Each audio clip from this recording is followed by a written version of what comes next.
Hey guys, how's it going and welcome back. Are you tired of playing the same boring stuff over and over and over again?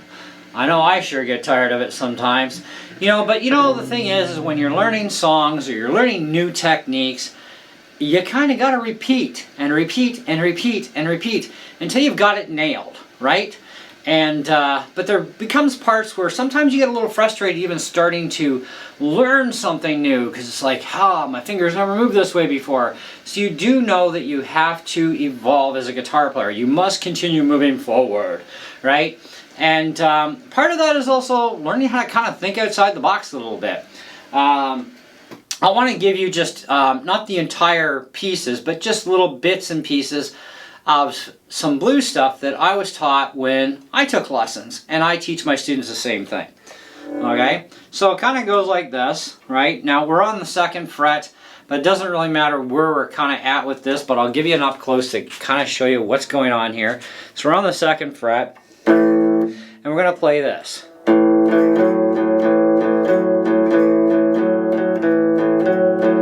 Now we're going to go to the next string down, of course, do the same thing, and then up here to the A, do the same thing. Now all these 3 patterns do the same positions on the neck, on the fretboard, right? So the next one is like this.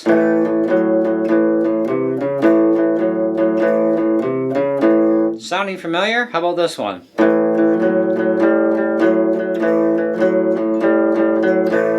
Okay, but these patterns can get very boring, but you have to nail them. I'm not going to use the word master or perfect because I don't believe that any of that exists. You can't master this guitar. There's too many notes, there's too many chords, just never ends, and you always are learning something new, so you cannot tame this beast. It just doesn't happen, right?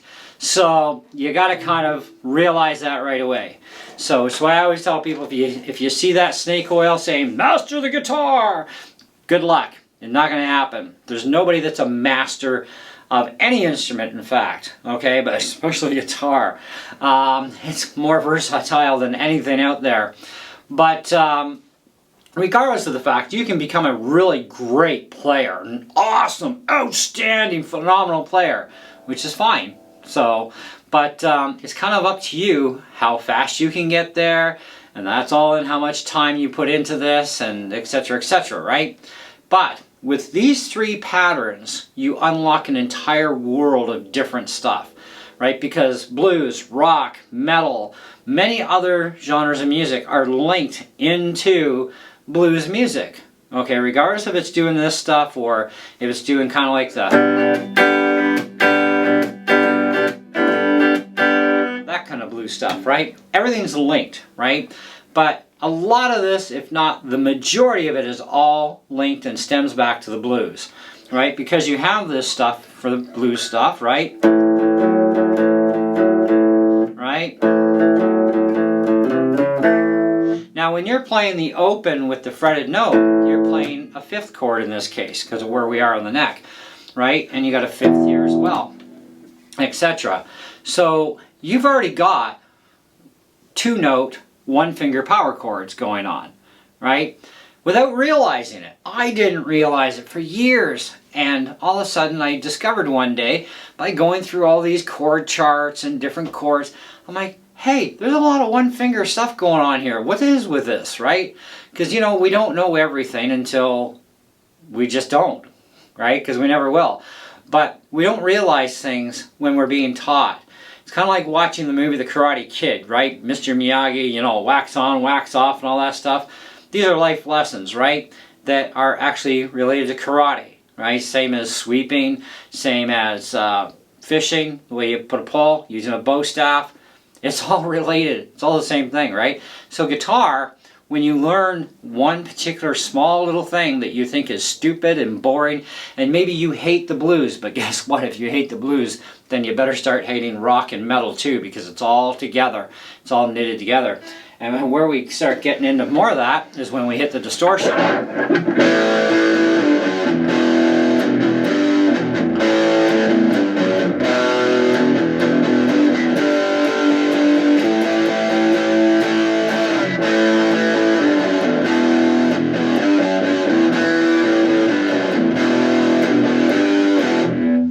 the idea now, right?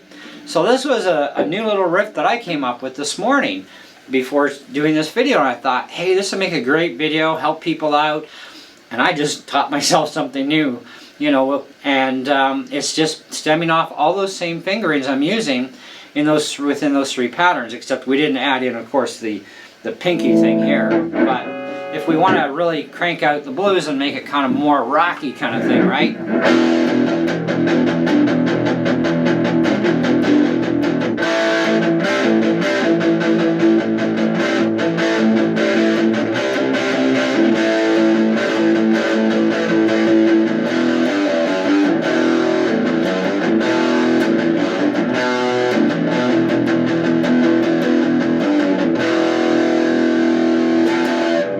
Getting the idea now? Hopefully this video helps you guys out, gives you something to experiment with. And throw in your power chords, you know, whether it's a 2-finger or 3-finger. It's kind of up to you, right, how you do those chords. But I like doing even a 2-fingered power chord with 3 fingers, just because it's more comfortable, and it helps me to, you know, go from here to, right, doing this sort of thing, right? And so anyways, it's your own comfort thing.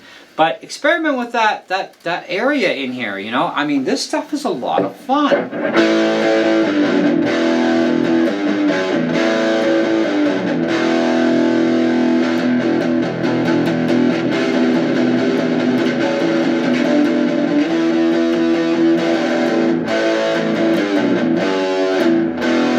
And mix it up too, you know? Until you get something that sounds pretty funky. If you've got a drum machine like a beat body, or you know, a boss pedal that's got rhythms in it, or some form of a rhythm machine, play that with a beat that'll go along with what you're doing, and it'll help you, you know, really get into this stuff. And it's definitely some really awesome stuff to get into, and you'll find that maybe this stuff will be useful in stuff you do later on, right, as a guitar player, right? And because you'll already hit, oh, I got something that'll make this juicy, you know, and you start doing that stuff, right? This is how you think outside the box. Whether you're a guy or a girl makes no difference. You got to think outside the box with guitar, right? It's the possibilities are literally limitless what you can do with a guitar, which is another reason why you'll never master it anyway. Not to mention all the chords and notes and everything else under the sun, right? But, you know, try that out, and, you know, let me know in the comments below, you know, if you've tried a little bit of this and what you thought about it, right? And, you know, and just continue on having fun with guitar and continue to progress and move on, you know? And anyways, thanks for watching. Hope you enjoyed the video, and we'll definitely catch you on the next one. See ya!